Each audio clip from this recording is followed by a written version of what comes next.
अब हम पढ़ते हैं बच्चों मानव नेत्र।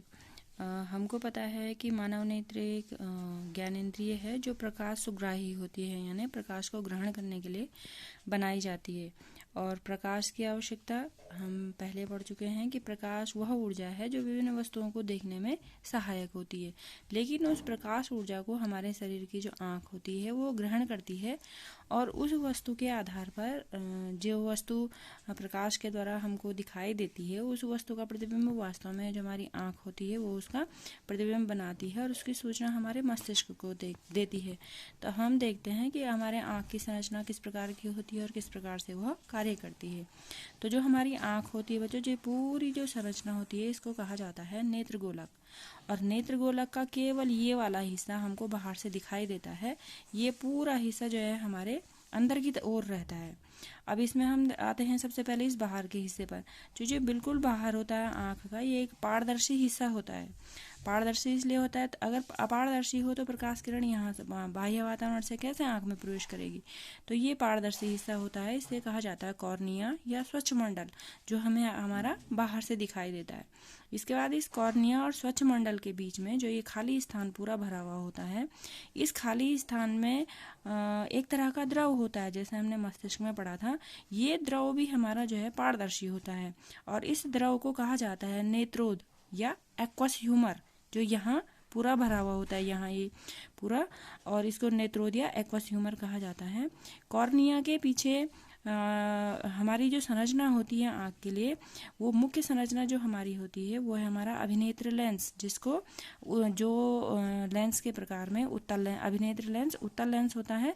और इस लेंस को बच्चों क्रिस्टलीय लेंस भी कहा जाता है, क्योंकि ये वास्तव में जो लेंस हमारे जो बनाए जाते हैं कांच के या प्लास्टिक के बनाए जाते हैं, ये जिस पदार्थ का बना हुआ होता है हमारे शरीर की व्यवस्था के अनुसार, इसलिए इसका नाम क्रिस्टलीय लेंस दिया जाता है। और इसका प्रकार जो है उत्तल लेंस है।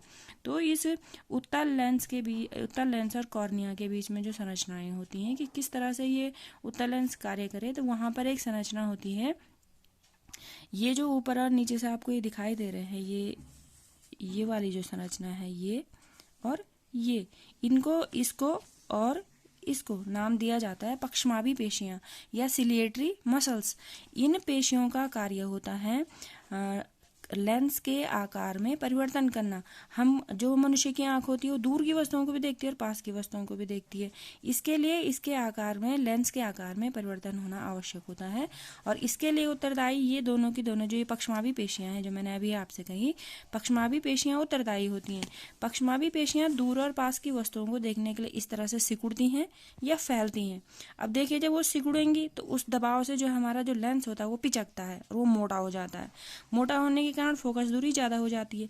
और जब ये पक्षमाभी पेशियां इस तरह से खींचती हैं तो हमारा लेंस भी खींचता है और वो पतला हो जाता है। और जब लेंस पतला हो जाता है तो उसकी फोकस दूरी बढ़ जाती है। तो इस तरह से हमारा लेंस दूर और पास की वस्तुओं को देख पाता है। पक्षमाभी पेशियों और लेंस के बीच में जो ये इस तरह से जो तंतु दिखाई देते हैं, इनको कहा जाता है सस्पेंसरी मसल्स। सस्पेंसरी मसल्स यानी निलंबित पेशियां, ये लेंस और पक्षमाभी पेशियों के बीच को जोड़ने का कार्य करती हैं। अब यहाँ पर आप पक्षमाभी पेशियों से देखिए बच्चों, ये दोनों तरफ ये इस तरह की संरचना होती है। इसको कहा जाता है परितारिका या आइरिस। परितारिका या आइरिस, जब आप अपनी आँख को ध्यान से देखते हैं, आप देखिए बीच में एक काला बिंदु है बड़ा, और उसके बीच में एक बिल्कुल काला गहरा डॉट है। तो जो काला बड़ा बिंदु होता है वो वास्तव में आपका आइरिस या परितारिका होती है। और उसके बीच में जो आपको काला गहरा डॉट जो दिखाई देता है, वो जो मैंने यहाँ पे ये खाली स्थान से दिखाया गया है, इसको कहा जाता है पुतली या प्यूपिल। वास्तव में वो एक छिद्र है, जिस छिद्र को परितारिका या आइरिस के द्वारा नियंत्रित किया जाता है।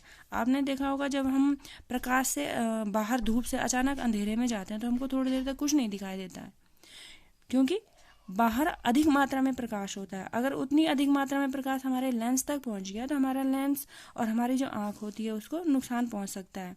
तो इसलिए प्रकाश की मात्रा को नियंत्रित करने के लिए हमारी आंख में ये परितारिका या आइरिस पाई जाती है, जो पुतली जो छिद्र होता है उस छिद्र के आकार को नियंत्रित करती है।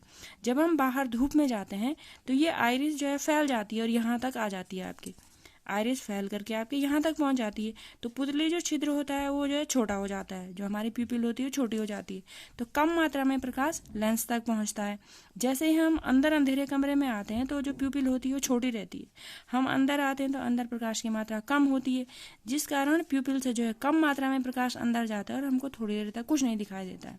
फिर क्योंकि हमारी आँख जो है, आँख में परितारिकाएं उस छिद्र का आकार को नियंत्रित करती हैं, तो जब हम अंदर आते हैं तो वो परितारिका जो हमारी होती है वो फैलती है और फिर से प्यूपिल का आकार हमारा बड़ा हो जाता है।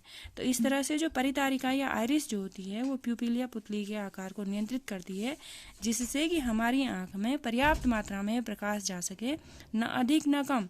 क्योंकि कम में भी हमारी आँख को नुकसान हो सकता है और अधिक मात्रा में भी आँख को नुकसान हो सकता है। तो इस तरह से कॉर्निया और पुतली के माध्यम से प्रकाश हमारे लेंस तक पहुंचता है। अब लेंस क्योंकि पारदर्शी है तो वो प्रकाश किरणें लेंस प्रतिबिंब को बनाता है, जिसको हम आगे पढ़ेंगे। तो लेंस से जब वस्तु का प्रतिबिंब बनता है तो यहाँ पीछे जो ये संरचना होती है ये पूरा फिर से खाली स्थान है और इस खाली स्थान में एक द्रव भरा हुआ होता है जिसे कहा जाता है काचाभ द्रव या विट्रस ह्यूमर। ये भी पूरा पारदर्शी होता है और इसके ठीक पीछे ये एक तरह से एक पर्दा होता है। ये आँख का जो पर्दा होता है, इस पर उत्तल लेंस या अभिनेत्री लेंस के द्वारा प्रतिबिंब का निर्माण होता है, जिस वस्तु को हम यहाँ देख रहे होते हैं। इस आँख के इस भाग को कहा जाता है रेटिना या दृष्टिपटल। इस रेटिना या दृष्टिपटल पर जो भी प्रतिबिंब बनता है वो हमें दिखाई देता है। यदि प्रतिबिंब रेटिना या दृष्टिपटल पर नहीं बनता है, वो यहाँ आगे बनता है या यहाँ पीछे बनता है, तो वो वस्तु हमको दिखाई नहीं देती है। तो वस्तु के दिखाई देने के लिए प्रतिबिंब का रेटिना पर बनना आवश्यक होता है। जब प्रतिबिंब रेटिना पर बनता है तो उसकी सूचना यहाँ से दृक् तंत्रिकाओं के द्वारा, या जिनको दृष्टि तंत्रिकाएं कहा जाता है, इन तंत्रिकाओं के द्वारा वो सूचना मस्तिष्क को पहुंचाई जाती है और मस्तिष्क उस प्रतिबिंब का विश्लेषण करता है। उत्तल लेंस का गुण होता है बच्चों, वस्तु का प्रतिबिंब उल्टा बनाता है। तो रेटिना पर वस्तु का प्रतिबिंब उल्टा बनता है, लेकिन हमें तो वस्तु सीधी ही दिखाई देती है। उसका कारण होता है उल्टे प्रतिबिंब की सूचना दृक् तंत्रिका के द्वारा मस्तिष्क को पहुंचाई जाती है और मस्तिष्क उस प्रतिबिंब को सीधा करके हमें सूचना देता है कि वो वस्तु वास्तव में ऐसी है। अब यहाँ पर दृक् तंत्रिका, ये जो रेटिना है बच्चों, इसमें दो बिंदु होते हैं। एक बिंदु को नाम दिया जाता है पीत बिंदु और एक बिंदु को जो यहाँ पर है हमारा, इसको नाम दिया जाता है अंध बिंदु। तो जो पीत बिंदु होता है उस पर बना हुआ, रेटिना के पीत बिंदु पर बना हुआ प्रतिबिंब सबसे अधिक स्पष्ट होता है, जबकि जो अंध बिंदु पर बना हुआ जो प्रतिबिंब होता है वो वस्तु हमको दिखाई नहीं देती है। तो ये मानव नेत्र की संरचना है जो प्रकाश के आधार पर कार्य करती है। मानव का नेत्र वह अंग है जो प्रकाश के आधार पर विभिन्न सूचनाओं को ग्रहण करता है और इस हमारे वातावरण में और हमारे संसार में उपस्थित सारी चीज़ों को देखने के लिए हमें सुग्राही बनाता है।